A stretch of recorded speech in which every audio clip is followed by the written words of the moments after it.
En el tema anterior estudiamos los 7 sellos con los 2000 años de historia de Jesús con su iglesia en el Nuevo Testamento. Hoy estudiaremos un capítulo que es un paréntesis muy importante entre el 6º y el 7º sello, porque describe e identifica al pueblo de Dios como los 144,000 y la gran multitud, listos para encontrarse con Jesús en su regreso, con sus ropas limpias, lavados en la sangre del Cordero, sellados para siempre, establecidos tan firmemente en los principios eternos que nada podrá moverlos, sellados por la eternidad, propiedad de aquel que los compró para siempre y ganó el derecho de devolverles la eternidad. Así que ve por tu Biblia y mantente en sintonía, porque en un momento más entraremos a recibir un rayo glorioso de luz, de esperanza del trono de Dios, de su corazón a nuestro corazón.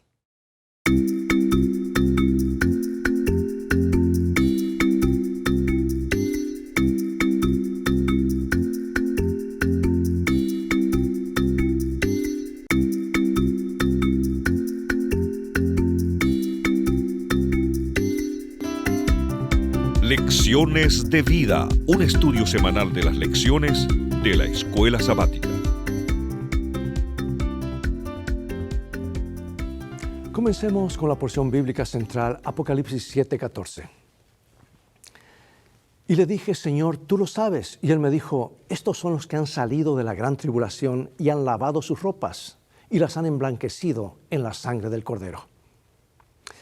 El mensaje de la apertura de los 7 sellos muestra que toda persona que dice creer en Cristo se enfrenta a las bendiciones de fidelidad o maldiciones por infidelidad. Y los primeros 4 sellos describen los medios disciplinarios de Dios para despertar a su pueblo de su letargo espiritual y hacerlo victorioso. Y a medida que los malvados se enfrentan al juicio, Apocalipsis 7 también nos dice que aquellos que permanecen en el día de su venida han sido sellados. Su destino está decidido para siempre. Veamos lo que ocurre. ¿Qué es lo que ve Juan? ¿Cuánto tiempo se supone que los ángeles frenarán los vientos? ¿Qué pasará cuando el sellamiento haya concluido? Apocalipsis 7, 1 al 3. Después de esto, vi a 4 ángeles en pie sobre los 4 ángulos de la tierra, que detenían los 4 vientos de la tierra, para que no soplase viento alguno sobre la tierra, ni sobre el mar, ni sobre ningún árbol. Vi también a otro ángel que subía de donde sale el sol y tenía el sello del Dios vivo y clamó a gran voz a los 4 ángeles a quienes se le había dado poder de hacer daño a la tierra y al mar, diciendo, no hagáis daño a la tierra ni al mar, ni a los árboles, hasta que hayamos sellado en sus frentes a los siervos de nuestro Dios. Bueno, esta es una visión solemne en la cual Juan es transportado y ve el pueblo de Dios siendo sellado para la eternidad. En el Antiguo Testamento, los vientos representan las fuerzas destructivas mediante las cuales Dios ejecuta juicios sobre los malvados. Es otra forma de describir las 7 últimas plagas que se derramarán sobre la humanidad no arrepentida justo antes de la segunda venida de Cristo. Sin embargo, estas fuerzas destructivas están siendo restringidas por la intervención divina, mientras que el sellamiento del pueblo de Dios toma lugar. En la antigüedad, el significado principal del sellamiento era la propiedad. Y en el tiempo del fin, el sello en la frente marca a aquellos que eligen estar del lado de Dios. Y el sello de Dios no es una marca visible que se pone en la frente, no. Es un símbolo de algo mayor que se escribe aquí dentro de nuestro lóbulo frontal, en el asiento del conocimiento. Me gusta esta definición sobre qué es el sellamiento que dice Elena de White en el libro Evento de los Últimos Días. Escucha. Asentarse en la verdad, tanto intelectual como espiritualmente, para que no puedan ser movidos. La fidelidad del pueblo sellado de Dios ha sido probada en cada generación. Sin embargo, la prueba de la fidelidad en la crisis final será la observancia de los mandamientos de Dios. En particular, el 4º mandamiento se convertirá en la prueba de la obediencia a Dios. Como el sábado ha sido el signo del pueblo de Dios en los tiempos bíblicos, así será el signo de lealtad de Dios en la crisis final. En el momento del fin, el sello funciona también como un signo de protección de las fuerzas destructivas de las 7 últimas plagas. Por lo tanto, la pregunta planteada en Apocalipsis 6:17, porque el gran día de su ira ha llegado. ¿Y quién podrá sostenerse en pie? Recibe ahora una respuesta final a aquellos que podrán permanecer protegidos en el día de la ira de Dios. Son el pueblo que ha sido sellado por Dios y para Dios. Tristemente, aquellos que voluntariamente y con conocimiento apoyan a la bestia reciben la marca de la bestia. Algunos predican, basado en Efesios 4:30, que el sello de Dios es el Espíritu Santo. No, amados, a través de toda la Escritura el sello de Dios siempre fue y será el sábado. Pero el Espíritu Santo, el representante legítimo de Jesús, es quien nos lleva a toda la verdad y fija y sella esa verdad en nuestra mente y corazón de que Jesús es el Creador y el único que merece ser adorado. Y el sábado es ese signo o señal. Pasemos ahora al sellamiento y a los 144,000. ¿Cuál es el número de personas selladas? ¿Cuál es el significado de ese número específico? ¿Es literal? ¿Es simbólico?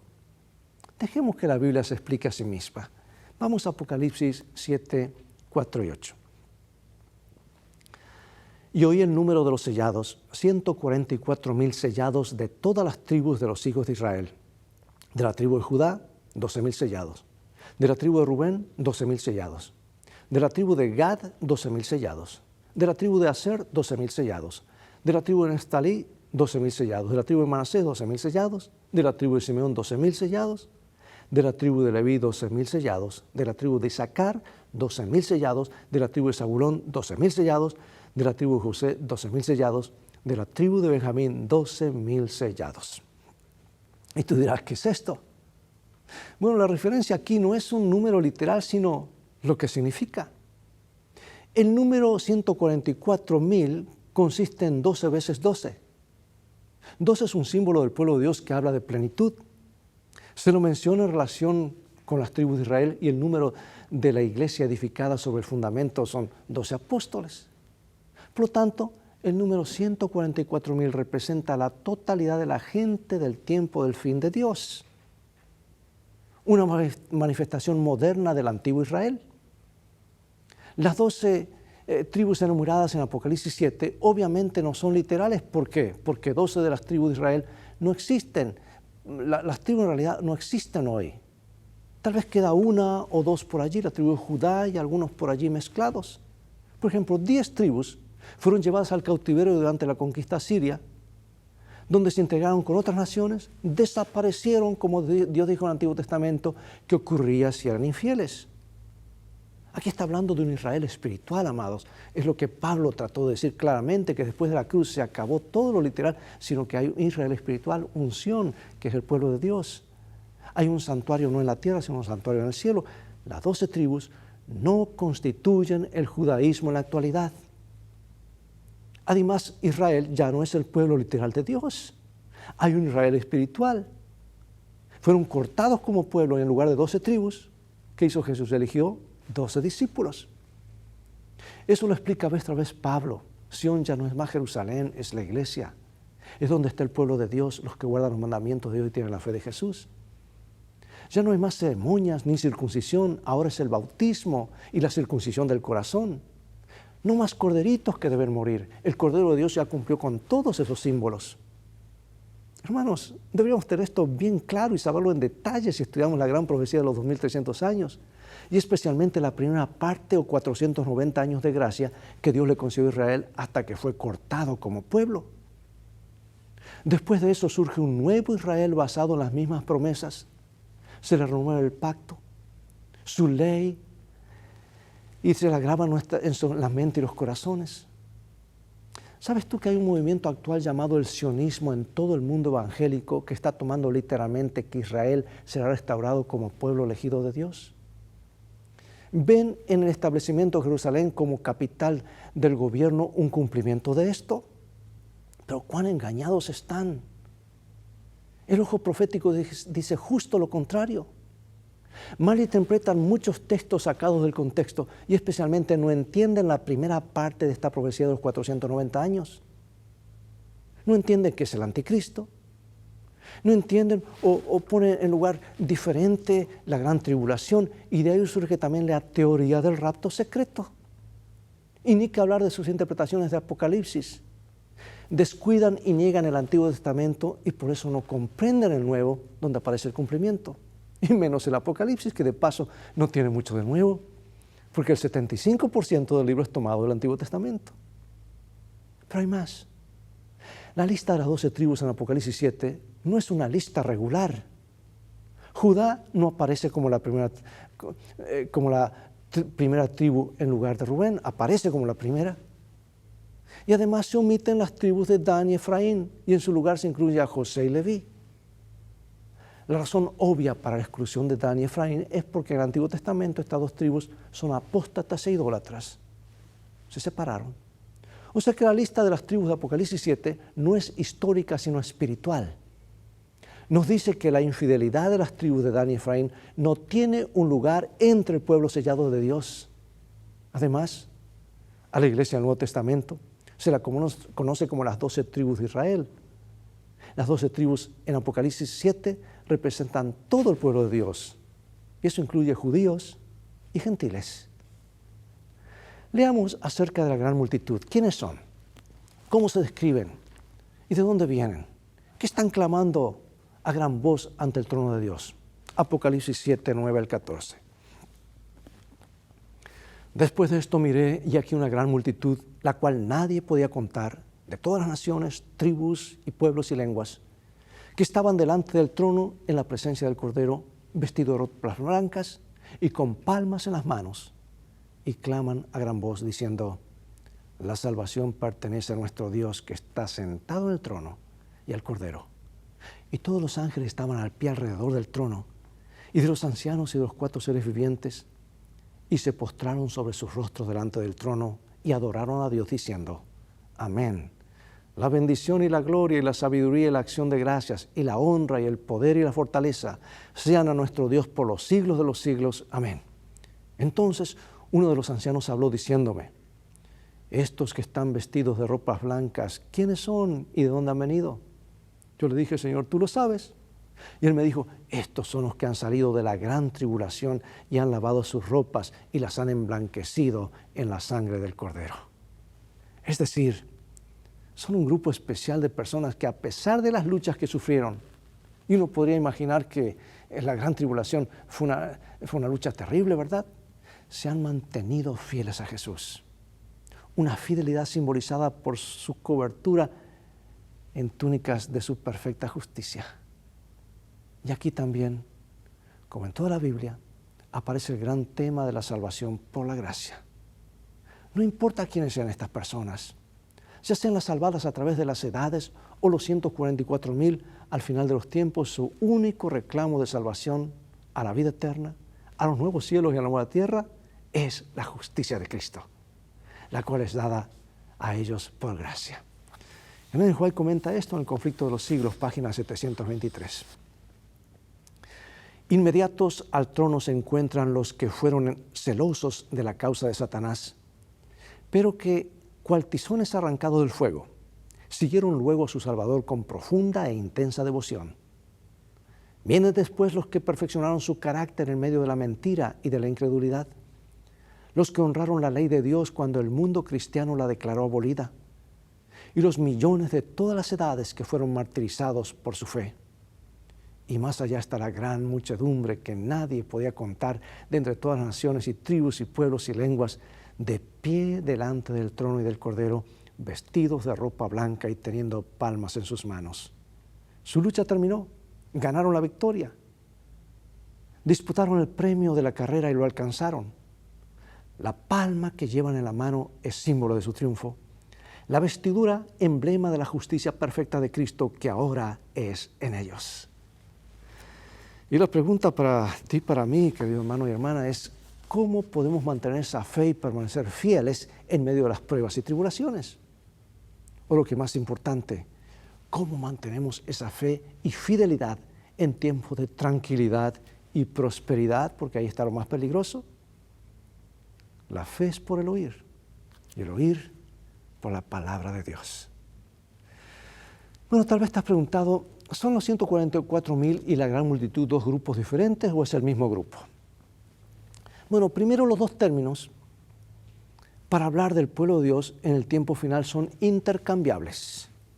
¿Sabes tú que en Apocalipsis 12 se lo llama el remanente y también los 144,000 en Apocalipsis 14? Ambos grupos son llamados santos.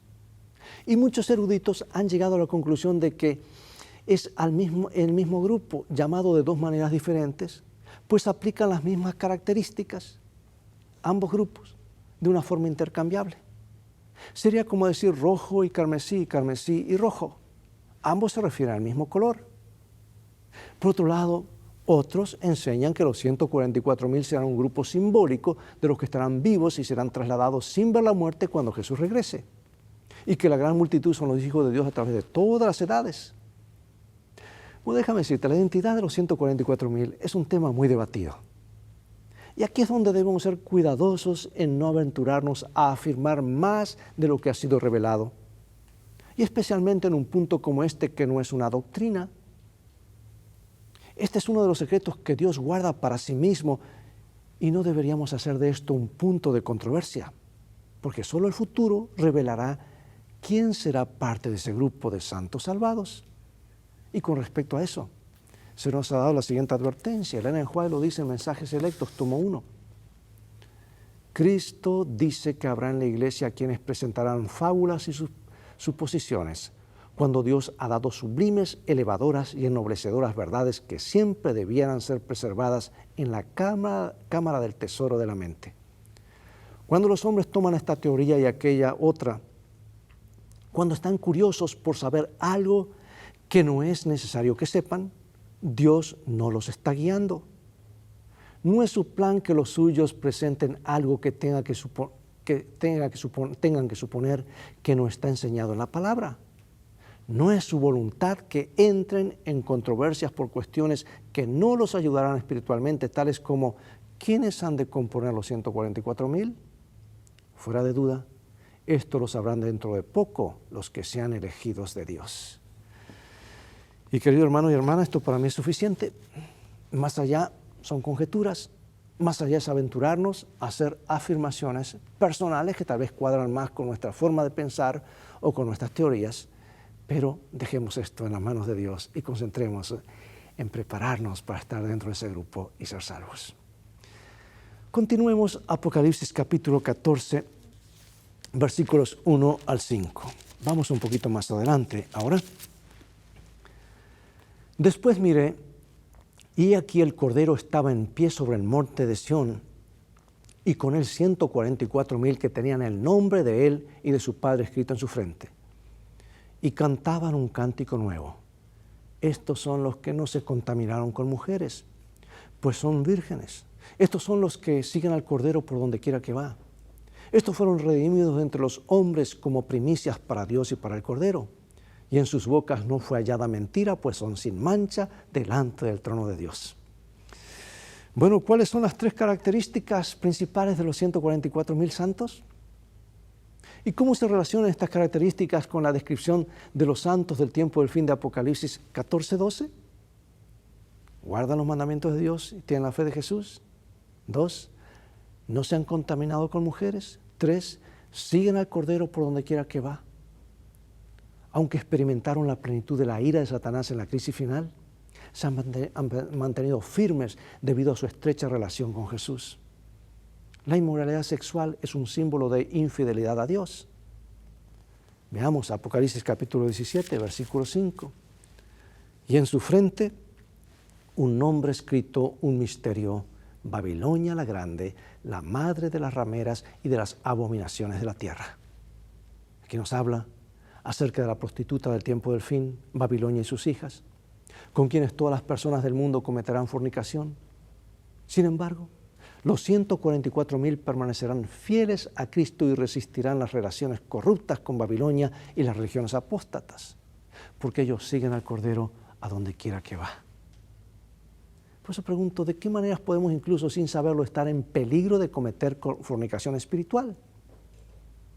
Sin investigar las Escrituras es tan fácil mezclar la verdad con el error.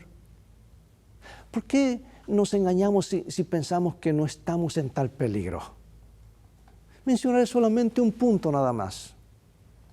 Un punto que a veces defendemos de acuerdo a lo que nos parece. La adoración y la música. ¿Con qué facilidad y con cuánta frecuencia mezclamos fuego santo con fuego extraño? Y hasta defendemos esa postura. Y así podríamos seguir con varios otros asuntos más acerca de nuestro estilo de vida, costumbres y hábitos. Apocalipsis describe al pueblo de Dios en los últimos tiempos como sin culpa. No fue hallada mentira, pues son sin mancha delante del trono de Dios. ¿Cómo se puede lograr este estado? Bueno, ¿sabes tú que lo mismo lo expresa el gran apóstol San Pedro en su segunda carta, capítulo 3, versículo 14? Él dice: por lo cual, oh amados, estando en espera de estas cosas, procurad con diligencia ser hallados por él sin mancha e irreprensibles en paz. La característica final de los 144,000 es que en sus bocas no fue hallada mentira, porque están sin mancha delante del trono de Dios. El engaño del que se habla aquí se refiere a los engaños de Satanás en los últimos tiempos. Si bien la mayoría de las personas en el mundo eligen creer en sus mentiras, el pueblo de Dios en los últimos días recibirá el amor de la verdad para ser salvos. Están sin culpa, dice, y en griego es amonos, irreprensible, se refiere a la fidelidad a Cristo. Por ejemplo, en el Antiguo Testamento, Abraham y Job eran irreprensibles, a pesar de que habían pecado como todos los demás. Y hace 2000 años, los cristianos fueron llamados a ser santos y sin mancha delante de Dios. Y en los últimos días de la historia de este mundo, el pueblo de Dios reflejará poderosamente el carácter de Cristo. Su salvación reflejará lo que Cristo ha hecho por ellos en lugar de su propia santidad y sus obras. Han lavado sus ropas y las han blanqueado en la sangre del Cordero, y como tales se encuentran santos y sin mancha ante Dios. O como dice San Pablo, la justicia de Dios por medio de la fe en Jesucristo para todos los que creen en Él. Pregunto, amado y amada, ¿por qué debemos siempre mantener esta verdad crucial ante nosotros? Y a manera de conclusión, leeré algunas citas inspiradas, seguidas de algunas preguntas de reflexión. Yo espero que esta lección no nos descarrile del punto principal y que no nos pongamos a discutir quiénes son los 144,000 y la gran multitud, sino que nos enfoquemos en las características que tendrá el pueblo de Dios antes del regreso de Cristo. En otras palabras, enfatizar qué es lo que Jesús se propone hacer en nuestras vidas por su gracia para reflejar su carácter. Pero también me preocupa la condición laodicense de la iglesia, y aquí quiero hacer un pequeño paréntesis. Decía un predicador: hermanos, cuando yo veo el número de personas que asisten a los cultos de oración o asisten a la escuela sabática, dice, cada vez me pongo a pensar y a creer que los 144,000 es un número literal. Claro, lo hacía esto como una acotación porque los afanes de esta vida nos entretienen, nos distraen. Que nada ni nadie nos impide recibir el sello de Dios. Que su verdad esté grabada en nuestras mentes y corazones, y tenemos que leer la Biblia, estar activos en la iglesia y compartiendo este bendito mensaje. Escuche estas citas. Necesitamos ser refinados, limpiados de toda mundanalidad, hasta que reflejemos la imagen de nuestro Salvador y lleguemos a ser participantes de la naturaleza divina. Y cuando termine el conflicto de la vida, cuando la armadura sea colocada a los pies de Jesús, cuando los santos de Dios sean glorificados, entonces, y solo entonces, será seguro afirmar que somos salvos y sin pecado. Pregunto, amados, ¿cómo podemos vivir una vida de santificación en preparación activa para la eternidad sin caer en las trampas del perfeccionismo y la santidad fanática o farisaica? En los últimos días de la historia de este mundo, los 144,000 reflejarán poderosamente el carácter de Cristo. Su salvación reflejará lo que Cristo ha hecho por ellos en lugar de su propia santidad y obras. Es cierto, hago un paréntesis acá, somos salvos por la fe, seremos juzgados por las obras, pero las obras son el resultado del amor hacia Jesús. Un pueblo que lo amará tanto que estará dispuesto a obedecerlo, no queriendo ofender a su Señor. Piensa en la siguiente admonición que escribió Elena de White. Dice, procuremos con todo el poder que Dios nos ha dado estar entre los 144,000. Eso es mi deseo, sé que es tu deseo, por eso estamos estudiando esta porción de la Biblia. Pero la pregunta es, ¿cómo puedes poner estas palabras en práctica? ¿Cómo afecta este esfuerzo a tus decisiones diarias? ¿Tu caminar espiritual presente refleja una canción de una nueva experiencia con Dios? ¿O tu vida refleja historias obsoletas de las obras de Dios en tu vida sin evidencia de un compromiso actual? Hermano y hermana, amigo y amiga, Dios nos ayude cada día a estar conectados con Él más y más a través de su palabra y la oración, la meditación y el servicio misionero. Porque esta es la vida eterna, que te conozcan a ti, el único Dios verdadero, y a Jesucristo, a quien has enviado. Y conocerle es amarle, y amarle es servirle. Todo comienza con abrir este bendito libro, que es la carta de Dios. Es vida para nuestras vidas, el mismo poder que llama a los mundos a la existencia. El poder de su palabra hablada está en su palabra escrita. Permita a Dios que ese poder recreador obre en nuestras vidas una nueva criatura y estemos sellados para la eternidad. Cada día cuenta. Toma tiempo hoy, mañana, pasado, esta semana. Haz un hábito de conectarte con Dios. Entonces, el Señor se encargará de que puedas tener esa experiencia y te llenará de su Espíritu. Dios nos ayude. Vamos a orar. Oh Padre Celestial, hemos tratado un tema muy profundo. El deseo que tú tienes, oh Padre, el deseo de tu Hijo Jesucristo, de que estemos sellados para la eternidad. Queremos pertenecerle para siempre. Sella tu verdad, tu amor en nuestros corazones, para que podamos reflejar tu carácter.